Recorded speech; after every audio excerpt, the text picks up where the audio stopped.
इंसान जो बोता है वही काटता है। अन्याय का फल हमेशा कड़वा होता है। आज मैं आपको सुनाने जा रहा हूँ मुंशी प्रेमचंद की एक ऐसी कहानी जो केवल मनोरंजन नहीं बल्कि एक गहरा संदेश भी देती है। यह कहानी है सवा सेर गेहूं, जो न्याय, कर्म और नियति पर आधारित है। तो चलिए शुरू करते हैं। यह कहानी है राम सेवक की, जो गांव का एक गरीब किसान था। मेहनती था, ईमानदार था, लेकिन किस्मत से हमेशा हार जाता था। उसका एक बेटा था, गोबर। गांव में एक जमींदार था, साहूकार चुन्नीलाल, जिसके गोदामों में अनाज भरा रहता था, लेकिन गरीब किसानों की झोली हमेशा खाली रहती थी। राम सेवक थका हुआ दुखी आवाज में, कब तक दूसरों की जमीन जोतता रहूंगा? हे भगवान, मेरे अपने खेत होते तो मैं भी सुखी रहता। गोबर उत्साह जोश में, बाबूजी, एक दिन मैं इतना कमाऊंगा कि हमें किसी से भीख नहीं मांगनी पड़ेगी। राम सेवक के पास अपने खेत नहीं थे।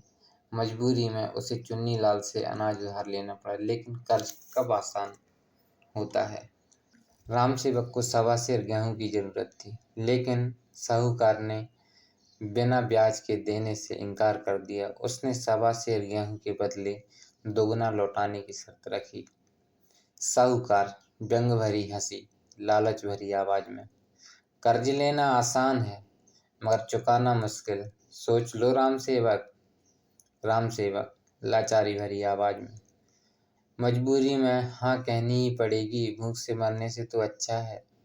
गरीब किसान ने शर्त मान ली। उसे क्या पता था कि यह सवा सेर गेहूं उसकी और बेटे की जिंदगी को बदल कर रख देगा। राम सेवक ने कड़ी मेहनत की, लेकिन सूखा पड़ गया। साहूकार ने कर्ज चुकाने के लिए उसकी जमीन छीन ली। यह देखकर उसका बेटा गोबर क्रोधित हो गया। गोबर क्रोधित, बाबूजी, यह अन्याय है, मैं इसे नहीं सह सकता। राम सेवक थके हुए स्वर में, बेटा, अन्याय सहने वाला भी उतना ही दोषी होता है जितना अन्याय करने वाला, मगर मैं क्या कर सकता हूँ। गोबर ने कसम खाई कि वह इस अन्याय का बदला लेकर रहेगा। समय बीता, चुन्नीलाल बूढ़ा हो गया। उसका बेटा भी ऐशो आराम में डूबा हुआ था। एक दिन उसकी गोदाम में आग लग गई और उसका सारा धन जलकर राख हो गया। साहूकार घबराया हुआ रोते हुए, मेरा सब कुछ चला गया, मैं बर्बाद हो गया। अब वह सवा सेर गेहूं के लिए गांव वालों से मदद मांगने लगा, लेकिन किसी ने भी उसकी मदद नहीं की। गोबर गंभीर स्वर में, दुनिया गोल है साहूकार, जो बोया था वही काटा है।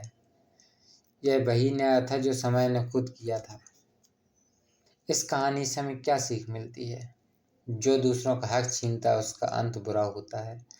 गरीब की मजबूरी को मजाक मत समझो, क्योंकि वक्त सबका आता है। अच्छे कर्म ही असली पूंजी है जो जीवन भर साथ रहती है।